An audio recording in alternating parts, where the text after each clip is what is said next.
Magpapauna na po ako.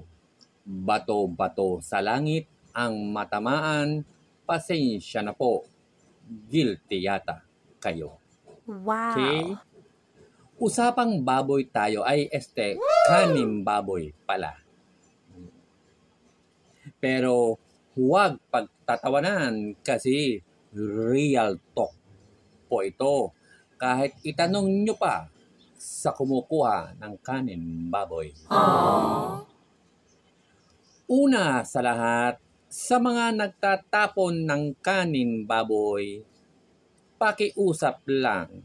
Huwag nyo na pong isama ang lata ng sardinas, lata ng tuna at lata ng mackerel.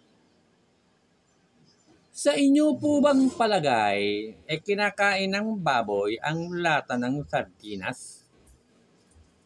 Kasi kung kinakain ng baboy ang lata ng sardinas, bakit hindi mo na lang kainin pati na rin yung lata?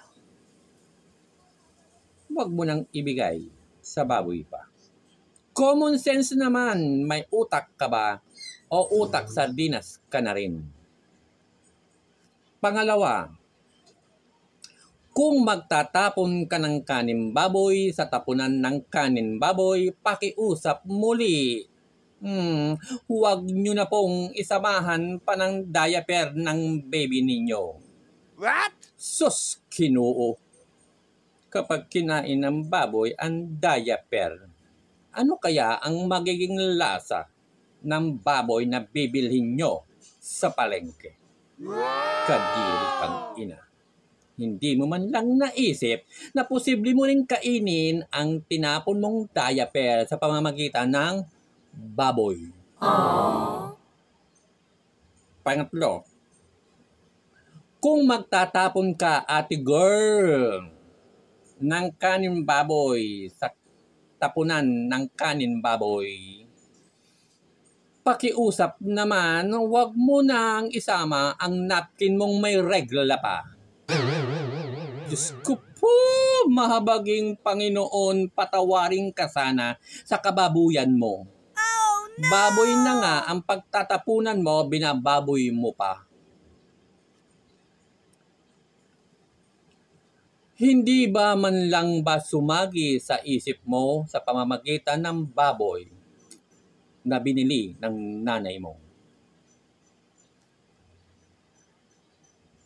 Pang-apat, kung magtatapon ka, kuya, ng kanin baboy sa tapunan ng kanin baboy, pwede mo bang huwag mo nang isama ang balahibo ng manok na iyong napanalunan sa sabong? Aba, lintik kang tinamaan kang damuho ka. Hindi ka na nga namalato na merwisyo ka pa. Subukan mo kayang pakuluan ang balahibo ng manok mo kung kakainin ng manok mo.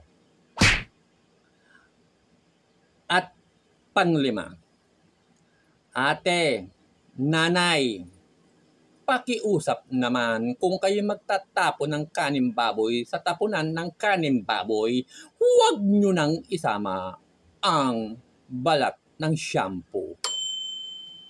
Saan ka ba nakakitang sinashampoo ang baboy? Ang lahat ng aking nabanggit ay nanggaling mismo yan sa mga nangungulekta ng kanin baboy. Itanong nyo pa sa kanila.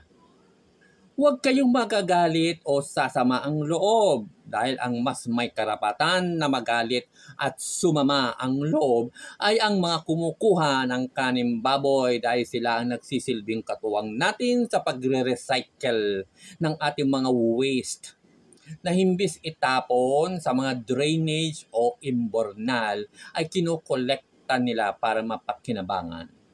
Tulong-tulong naman po tayo na maging responsable para sa ating kalikasan. Uulitin ko, bato-bato sa langit, ang matamaan sa pool. Real talk yan.